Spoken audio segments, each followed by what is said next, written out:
तो next geographical रीलम जिसके बारे में हम डिस्कस करेंगे वो है पैसिफिक जोग्राफिकल रीलम। यहाँ पे हम मेनली देखेंगे कि इसकी एब्सोल्यूट लोकेशन, इसकी रिलेटिव लोकेशन, कुछ ब्रॉड जो जनरलाइज्ड पॉइंट्स हैं इसके बारे में, ठीक है, जो करेक्टरिस्टिक्स हैं, जो मेन हाइलाइट्स हैं, उसके बारे में हम थोड़ा सा डिस्कस करेंगे। और कैसे ये रीलम जो है 3 पार्ट्स में डिवाइडेड है, 3 रीजन्स में डिवाइडेड है, ठीक है, और क्या क्या उसकी करेक्टरिस्टिक हैं। एट लास्ट हम देखेंगे कि क्या फ्यूचर ट्रेंड्स हैं, क्या प्रोस्पेक्ट हैं इसके, और क्या चैलेंजेस हैं, उसको एक बार हम डिस्कस करेंगे। तो सबसे पहले बात करते हैं इसकी रिलेटिव और एब्सोल्यूट लोकेशन की। तो अगर हम देखें इसके बारे में तो कहाँ लाई कर रहा है, अगर आप वेस्ट में देखेंगे तो एशिया वाला रीजन है, ठीक है, ये चाइना हो गया, इधर जापान हो गया, इधर ऊपर रशिया है, ठीक है, ये इंडोनेशिया वाला पोर्शन है, ये ऑस्ट्रेलिया है। तो एशिया है वेस्ट में, ठीक है, ऑस्ट्रेलिया है वेस्ट में, साउथ वेस्ट में। ऐसे ही ईस्ट में है नॉर्थ अमेरिका, सेंट्रल अमेरिका और साउथ अमेरिका।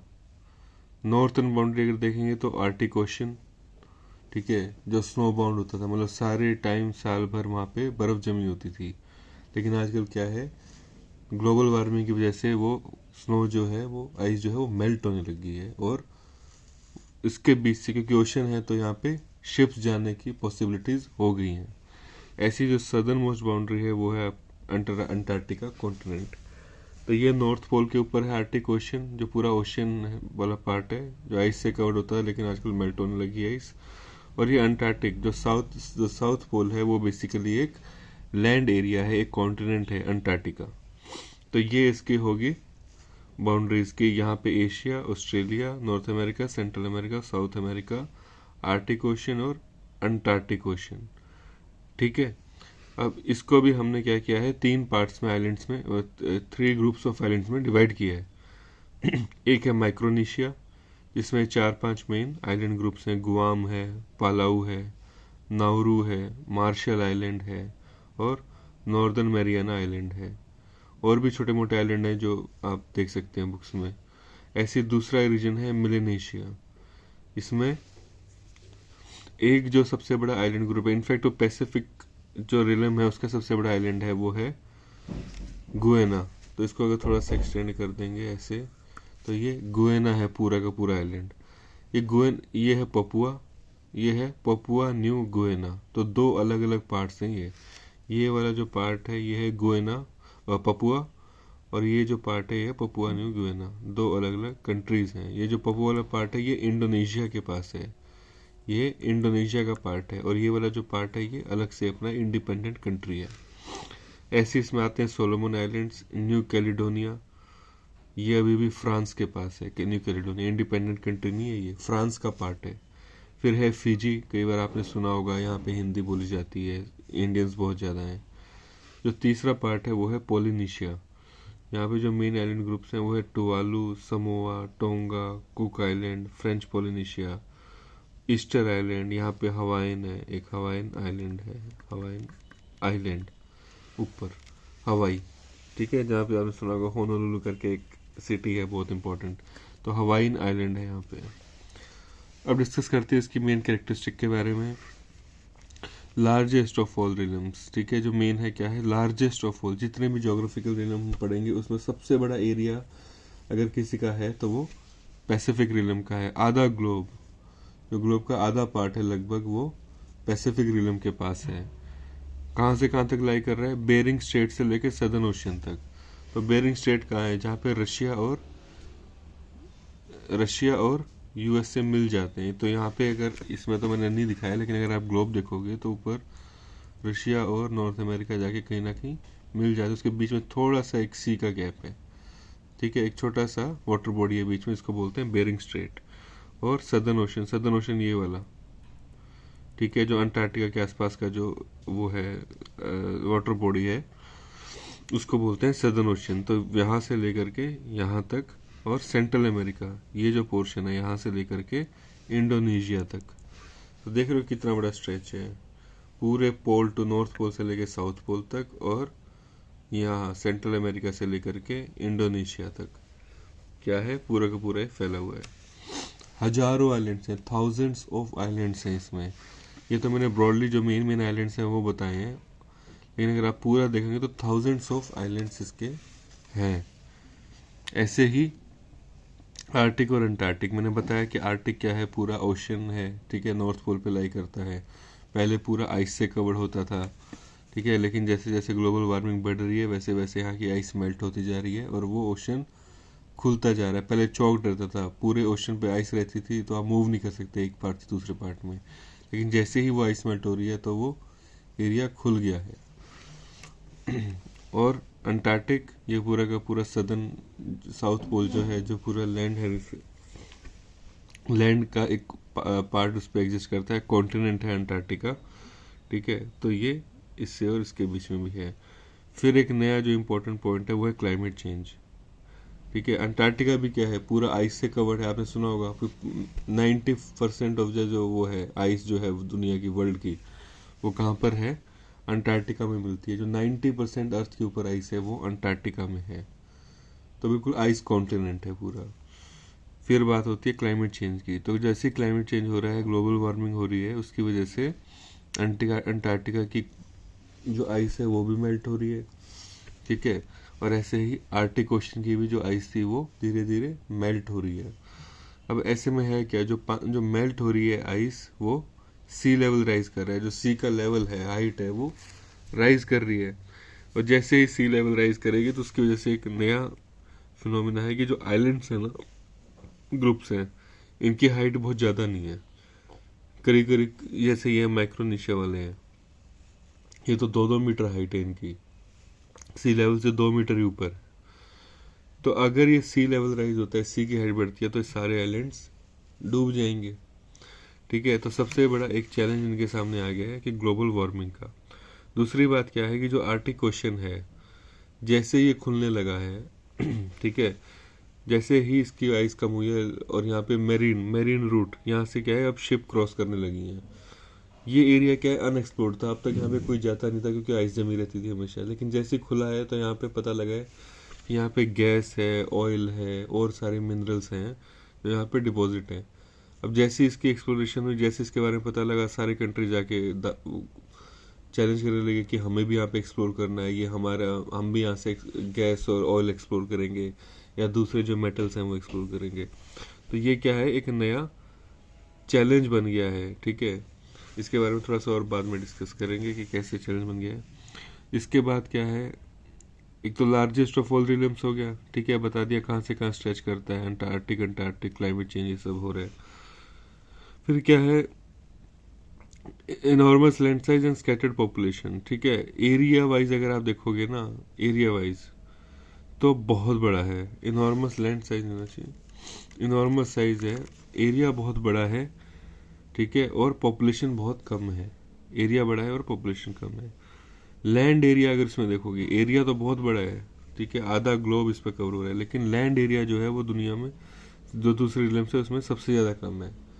तो अगर पूछा जाए कि जितने भी जोग्राफिकल रिलम्स है उसमें लैंड का एरिया सबसे कम किस में है, तो वो पैसिफिक में है, क्योंकि यहाँ मैक्सिमम क्या है, सी है, ओशन है यहाँ पे, ठीक है। तो पैसिफिक ओशन है, लैंड का एरिया जो है वो बहुत कम है, मैक्सिमम जो है आइलैंड ग्रुप्स में है।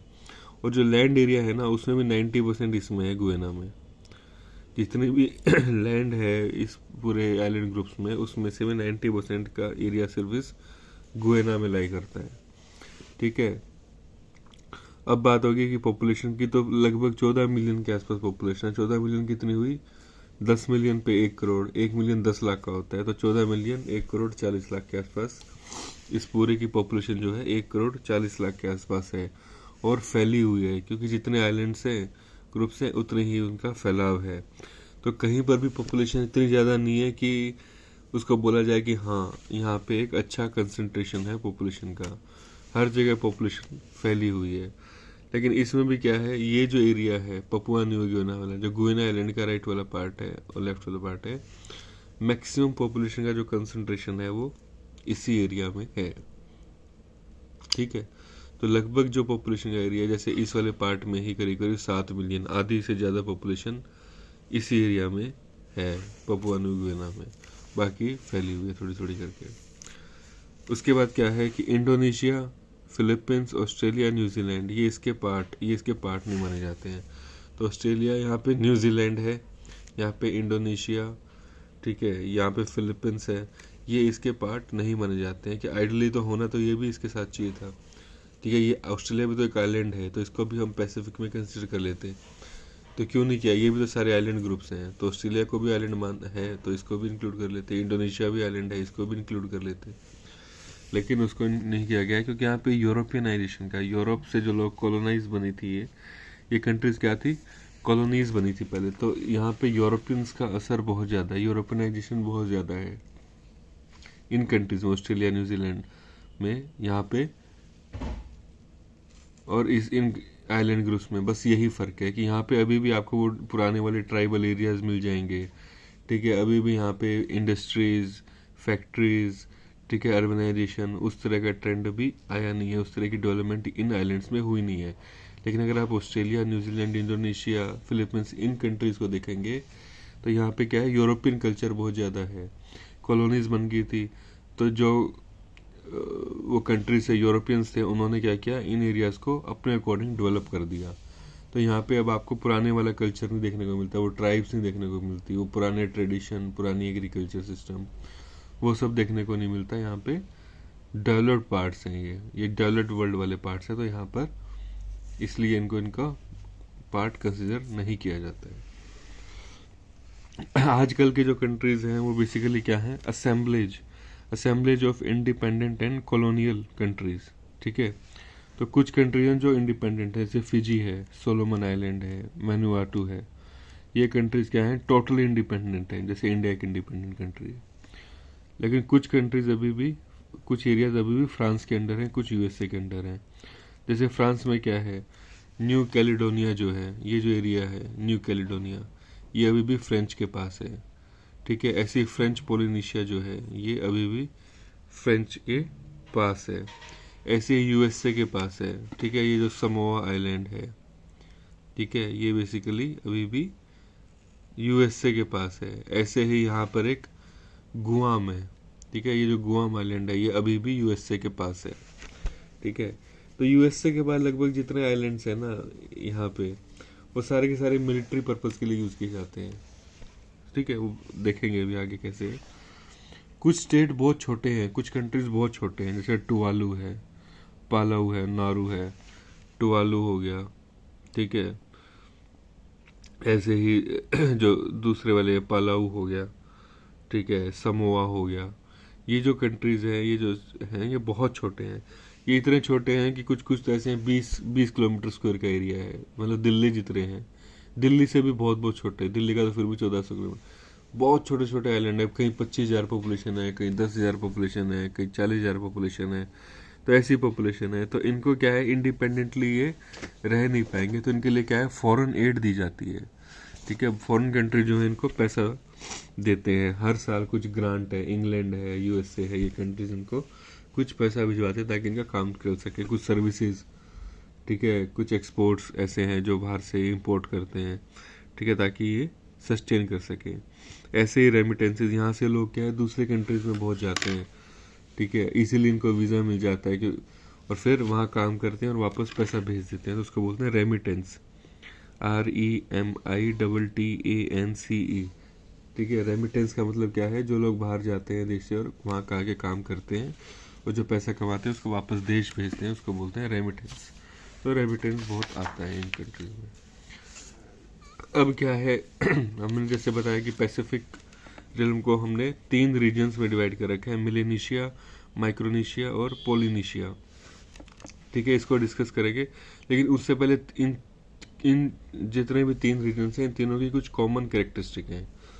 जैसे सारे के सारे जितने भी आइलैंड्स हैं, या तो वो वोल्केनोज हैं, ठीक है, सारे वोल्केनोज हैं ये बेसिकली। कैसे वोल्केनोज, जो आजकल एक्सटिंक्ट हो चुके हैं, आजकल एक्टिव नहीं है बहुत टाइम से, या डोरमेंट और एक्सटिंक्ट। एक्सटिंक्ट मतलब जहाँ पे वोल्केनिक एक्टिविटी बची ही नहीं है, डोरमेंट मतलब जहाँ पे अभी भी है लेकिन बहुत टाइम से वहाँ पे कोई वोल्केनिक इरप्शन नहीं हुआ है।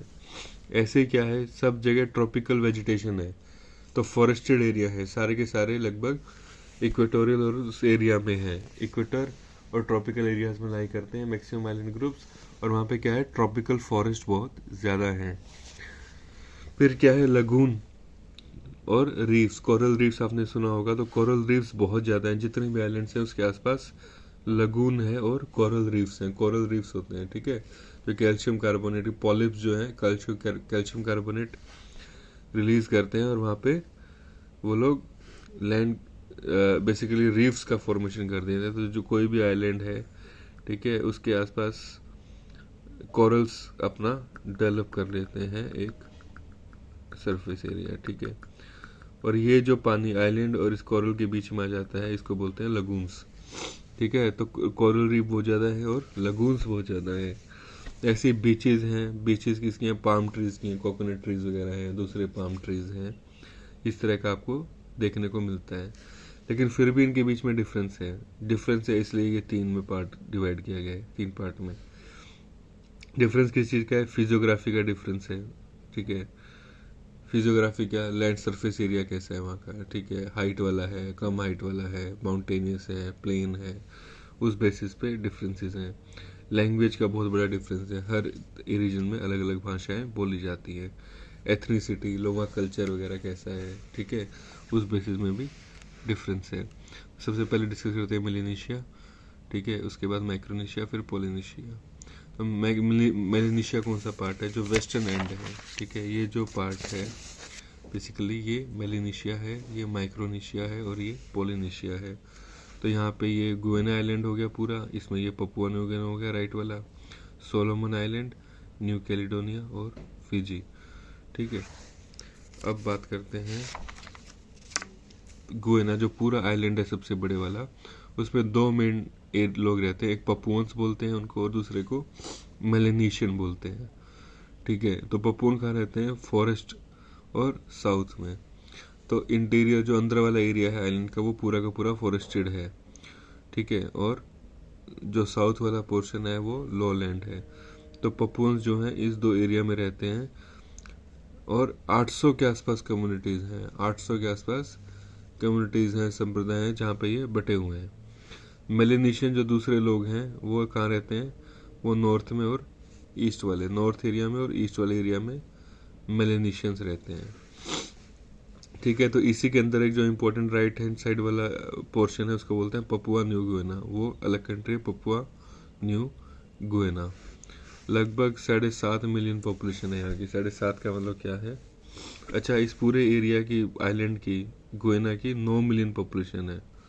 9 मिलियन बोले तो 90 लाख। और पीएनजी पपुआ न्यू गिनी जो राइट हैंड साइड वाला है उसकी 7.5 मिलियन, यानी कि 75 लाख के आसपास जो लोग हैं इस एरिया के। 1 करोड़ 40 लाख टोटल पॉपुलेशन है, 75 लाख केवल पपुआ न्यू गिनी में ही रहते हैं और 90 लाख इस पूरे एरिया में और 75 लाख इस एरिया में ही रहते हैं पूरे इसके। अब क्या है, जितनी भी डेवलपमेंट हुई है इसमें ये कोस्ट के राउंड हुई है, ठीक है, अंदर तो जाते नहीं है लोग ज़्यादा, ठीक है। जितनी भी डेवलपमेंट है हल्की फुल्की, छोटे मोटे टाउन्स है, छोटे मोटी इंडस्ट्री है, वो कहाँ पे है, वो कोस्ट पे है, अंदर कोई भी डेवलपमेंट नहीं है।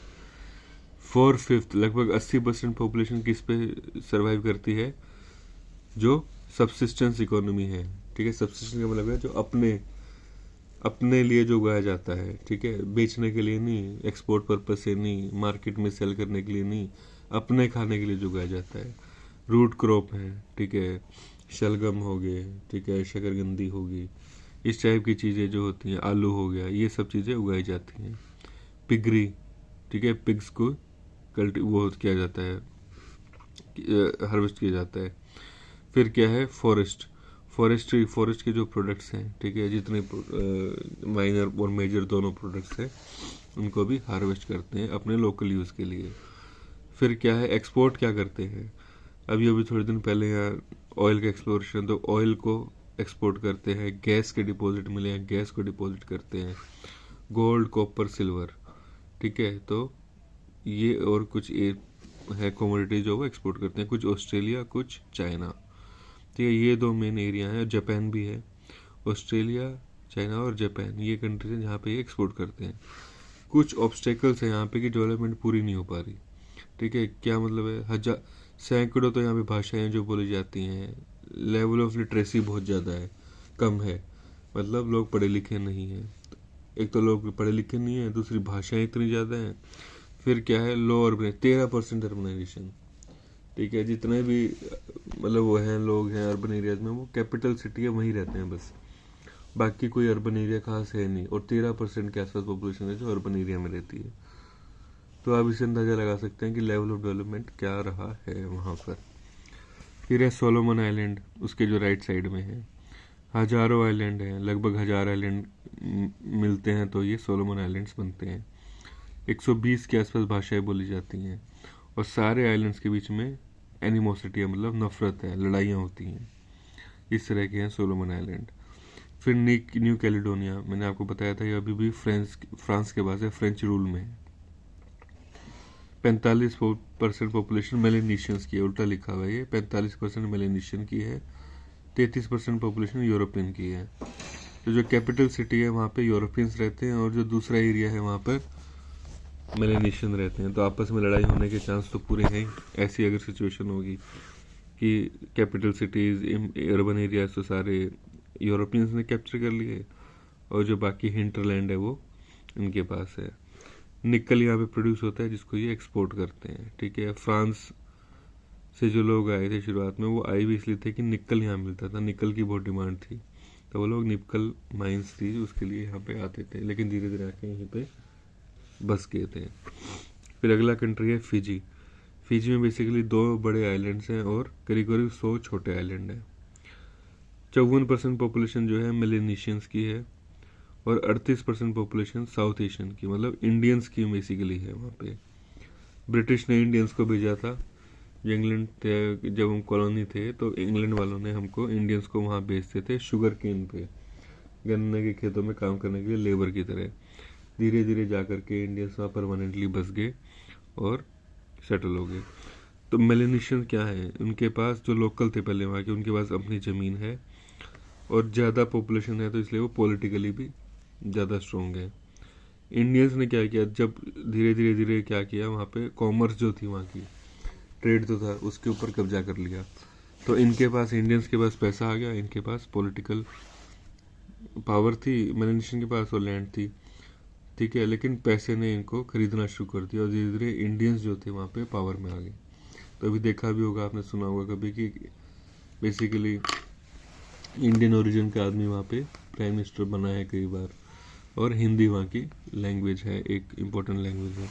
लेकिन ऑफ लेट अभी थोड़े टाइम से क्या देख रहे हैं हम कि चाइना बहुत इन्वेस्ट कर रहा है वहाँ पे। ठीक है, चाइना ने अपनी इन्वेस्टमेंट काफ़ी बढ़ा दी है उस एरिया में। ऐसी माइक्रोनेशिया है। माइक्रोनेशिया का है, मेलेनेशिया की नॉर्थ वाली साइड में है, और फिलीपींस के ईस्ट में। ठीक है, तो ये मेलेनेशिया के ऊपर है, और ये जो फिलीपीन वाला एरिया है यहाँ पे, इसके ईस्ट में लाई करता है। तो Guam, Palau, northern Mariana islands, Marshall island और नाउरू, ये मेन आइलैंड ग्रुप्स हैं। अभी क्या है, साइज ऑफ आइलैंड क्या, 1000, नाम ही देखो, माइक्रोनेशिया, पॉलिनेशिया, पॉली मतलब मल्टीपल, बहुत सारे आइलैंड, माइक्रो मतलब छोटे आइलैंड। तो माइक्रोनेशिया का मतलब क्या है, साइज ऑफ आइलैंड से इसका नाम रखा गया है। हजारों आइलैंड हैं, हजारों आइलैंड, लेकिन सबका साइज क्या है, टाइनी आइलैंड्स हैं, छोटे आइलैंड्स हैं। ठीक है, जनरली जितने भी आइलैंड्स हैं वो छोटे आइलैंड्स हैं। कहीं पर भी इनकी हाइट जो है ना, वो 1000 मीटर से ऊपर नहीं है कहीं पर भी। तो 1000 मीटर से ऊपर किसी भी आइलैंड की हाइट नहीं है। 2 तरह के आइलैंड हमें दिखते हैं, एक कोरल आइलैंड है, एक वोल्केनिक आइलैंड है। वोल्केनिक आइलैंड कैसे हैं, वो हाई आइलैंड्स बोला जाता है उनको, उनकी हाइट ज़्यादा बताई जाती है। कोरल आइलैंड जो मैंने बताया था कि आइलैंड के आसपास जो कोरल्स होते हैं वो अपना कैल्शियम कार्बोनेट डिपॉजिट कर देते हैं। ठीक है, तो उससे जो थोड़ा बहुत सरफेस निकलता है उसको कोरल वो बोलते हैं, आपका कोरल आइलैंड। जो कोरल है, कोरल ओरिजिन के हैं वो, उनकी हाइट कम है। जो वोल्केनो से प्रोड्यूस हुए आइलैंड्स हैं, ठीक है, जो वोल्केनोज हैं बेसिकली, जो सी लेवल से ऊपर आगे हैं, ठीक है, उनको हाईलैंड्स हैं। तो ये हाईलैंड्स हैं, ये लो हाईलैंड्स हैं। हाईलैंड पे क्या होता है, बेसिकली बारिश होती है। ठीक है, सी के हाईलैंड होगा तो तो पानी जो है, जो इवेपोरेट होता है सी से, वो थोड़ी हाइट पे जाएगा, ठंडा हो जाएगा और ओरोग्राफिक बारिश कर देगा। तो ऐसे में क्या है, वहाँ पे एग्रीकल्चर भी है और वोल्केनिक सॉइल है। वोल्केनिक सॉइल में, वोल्केनो में क्या आता है, अंदर के सारे मिनरल्स बाहर निकल आते हैं, और अगर वहाँ पे बारिश भी हो जाए तो सॉइल अच्छी हो जाती है। तो यहाँ पे जो वोल्केनिक आइलैंड्स हैं, यहाँ पे अच्छी खासी एग्रीकल्चर होती है। लेकिन जो कोरल वाले आइलैंड है, यहाँ पे ना तो कोई मिट्टी होती, ठीक है, और ये सी कोस्ट पे होते हैं, तो यहाँ पे बारिश भी कुछ खास नहीं होती। तो यहाँ पे क्या है, ड्राउट, हमेशा सूखा पड़ा रहता है, लेस पॉपुलेशन होती है। ज़्यादातर एक्टिविटी क्या है, या तो लोग जो यहाँ रहते हैं फिशिंग करते हैं, या फिर लोग जो है वो कोकोनट, नारियल के पेड़ हैं उनके खुद के, वो उसको यूज़ करते हैं। एक आइलैंड है किरिबिती, उसकी 2 मीटर हाइट है, ठीक है, सी लेवल से 2 ही मीटर ऊपर है। तो अगर सी लेवल राइज होता है तो ये पूरा डूब जाएगा। ऐसी मार्शल आइलैंड है। मार्शल आइलैंड भी क्या है, उनकी फ्री एसोसिएशन है यूएसए के साथ, ठीक है, तो कम्प्लीटली इंडिपेंडेंट नहीं है, यूएसए के साथ कोलैबोरेट कर रखा है, तो यूएस उनको हेल्प करता है अलग अलग एस्पेक्ट में। ऐसे ही नॉर्दर्न मरीन आइलैंड्स हैं। पालाऊ आइलैंड है, 800 स्क्वायर किलोमीटर एरिया है, 25,000 पॉपुलेशन है। इसने भी क्या दे रखा है, यूएसए को अपना मिलिट्री बेस दे रखा है। तो यूएसए की वहाँ मिलिट्री का एक स्टेशन है, बेस स्टेशन है, इसीलिए ये फेमस भी है पालाऊ बस। 25,000 इसकी यहाँ की पॉपुलेशन है। ऐसी गुआम है, वो भी एक मिलिट्री स्टेशन है यूएसए का, तो जापान के ईस्ट में है बेसिकली आइलैंड गुआम। ऐसे नाउरू है, 20 स्क्वायर किलोमीटर एरिया है, 10,000 की पॉपुलेशन है। यहाँ किस लिए है, बस फॉस्फेट निकलते हैं, फॉस्फेट ये लोग एक्सपोर्ट करते हैं ऑस्ट्रेलिया और न्यूजीलैंड को। तो जो आसपास की कंट्रीज हैं ऑस्ट्रेलिया और न्यूजीलैंड, उसको ये लोग फॉस्फेट सप्लाई करते हैं। तीसरा एरिया है पोलिनेशिया, इन दोनों के ईस्ट में जो एरिया है उसको पोलिनेशिया बोलते हैं। इम्पोर्टेंट कैरेक्टरिस्टिक क्या है उसमें, इम्पोर्टेंट कैरेक्टरिस्टिक है, वोल्केनिक माउंटेन्स हैं, ठीक है, ट्रॉपिकल फॉरेस्ट हैं, 250 सेंटीमीटर से ऊपर रेनफॉल होती है, कोरल आइलैंड है और पाम ट्रीज। ये पूरे एरिया में पोलिनेशिया में, ठीक है, यही चीज़ देखने को मिलती है कि वोल्केनिक माउंटेन्स दिखेंगी, ट्रॉपिकल फॉरेस्ट होते क्या हैं, 250 सेंटीमीटर से ऊपर जहाँ रेनफॉल होगी वहाँ ट्रॉपिकल फॉरेस्ट हो ही जाएंगे। कोरल वाले पार्ट बहुत ज़्यादा हैं और पाम ट्रीज बहुत ज़्यादा हैं। ये एरिया सी फेरर्स का बोलते हैं। सी फेरर मतलब जो सी में, लोग सी में बहुत जाते थे, तो सबसे पहले से इनके पास अपने लोकल मैप्स थे, बोट्स थी, ये सब था। तो ये लोग लैंड ऑफ सी फेरर्स, तो ये नाविक जो होते हैं उनकी लैंड बोली जाती है। 3 4 5 मेन आइलैंड्स हैं, हवाई है, टोंगा है, टुवालू है, ताहिती है, समोआ है। इसमें सबसे इम्पोर्टेंट हवाई है, ये यूएसए का पार्ट है। 50 यूएसए क्या है, 50 स्टेट्स को मिलके यूएसए बनता है, तो सबसे लास्ट जो है 50वां स्टेट जो है वो हवाई है। 1.4 मिलियन पॉपुलेशन है, ठीक है, करीब करीब 14-15 लाख लोग यहाँ रहते हैं। कैपिटल होनोलुलु है, किसके लिए फेमस है, आइलैंड पे स्काई स्क्रैपर्स, बड़ी बड़ी बिल्डिंग्स हैं, ठीक है, बहुत ही हाईली अर्बनाइज एरिया है, ठीक है, तो हवाईन आइलैंड है यहाँ पे, इसके लिए ये फेमस है। फिर क्या है, पोलर फ्यूचर्स, अगर कुछ कुछ बातें हम डिस्कस कर रहे थे कि फ्यूचर एस्पेक्ट क्या है, तो पोलर फ्यूचर क्या है, अंटार्कटिका भी है और आर्टिक भी है। अंटार्कटिका में क्या था कि जब फ्रांस, अर्जेंटीना, पेरू, ये जो बिल्कुल नीचे वाले कंट्रीज थे जो अंटार्कटिका से जस्ट ऊपर हैं, ठीक है, इन्होंने कहा कि ये हमारा एरिया है, ये हमारा एरिया है क्योंकि हमारे सबसे नज़दीक है, ठीक है, तो बोले हमारा राइट बनता है इसको यूज़ करने का। तो एक ट्रीटी साइन हुई थी 1961 में, उन्होंने कहा था कि साइंटिफिक पर्पज़ के लिए आप यूज़ कर सकते हो अंटार्कटिका को, लेकिन मिलिट्री को वहाँ नहीं लेके जा सकते। तो ठीक है, अंटार्कटिका में कोई भी कंट्री जाके अपने साइंटिफिक ऑब्जर्वेटरी, ठीक है, साइंटिफिक एक्सप्लोरेशन कर सकता है, लेकिन यूज़ नहीं कर सकता, मिलिट्री नहीं लेके जा सकता वहाँ। दूसरा इंपॉर्टेंट इशू जो इनके साथ बन गया वो है ग्लोबल वार्मिंग। अभी बताया कि दोनों सी आइस वाले एरिया थे, जैसे आइस मेल्ट हुआ सी लेवल राइज हुआ, सी लेवल राइज होगा तो ये जितने भी आइलैंड्स हैं ये, इनकी हाइट ज़्यादा नहीं है, ये सारे के सारे डूब जाएंगे सी लेवल राइज से। दूसरी बात क्या है, जैसे ही आइस मेल्ट होगी तो आर्टिक में नए ओशन रूट बन जाएंगे, ओशन रूट बनेंगे तो वो एक एरिया को एक्सप्लोर करना शुरू कर देंगे वहाँ पे, ठीक है, उसके जो मिनरल्स हैं, जो पेट्रोलियम है, ऑयल है, जो गैस है, उसके ऊपर अभी से लोगों ने अपना हक जमाना शुरू कर दिया कंट्रीज़ ने, कि रशिया कहता है यहाँ पे मैं यूज़ करूँगा, नॉर्वे कहता है मेरा एरिया है, यूएसए कहता है मैं भी यूज़ करूँगा, कनाडा, ठीक है, जितने भी पोलर एरियाज हैं उन सब का कहना है कि उनका राइट है वहाँ पे एक्सप्लोर करने का। तो ये और वो एरिया कैसा है, पूरा मिनरल्स और एनर्जी रिसोर्सेज से भरा हुआ है। तो ऐसे में और भी ज़्यादा दिक्कत होगी है इन कंट्रीज़ को कि वो कैसे यूज़ करें इन नया एरिया जो मिल रहा है उनको। इसके साथ क्योंकि पूरा एरिया मैंने आपको बताया कि पूरा ओशन है, Pacific ocean half of the globe है और पूरा मैक्सिमम ओशनिक एरिया है, और इसके साथ में आइलैंड्स हैं, ठीक है, दूसरी कंट्रीज हैं मेजर।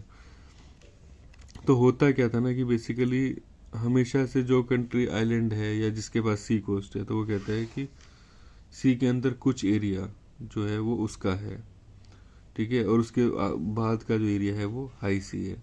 तो जो एरिया खुद का वो मानते थे, कोई कहता था 5 मील तक मेरा है, कोई कहता था सी के अंदर 6 मील तक मेरा है, कोई कहता था 15 मील तक मेरा है, और कहता है जितना भी वहाँ पे मिनरल्स हैं, एनर्जी रिसोर्सेज है, वो सब मेरे हैं, मेरा राइट है, वो मेरी खुद की प्रॉपर्टी है, ठीक है। उसके बाद का जो है उसको हाई सी बोला करते थे।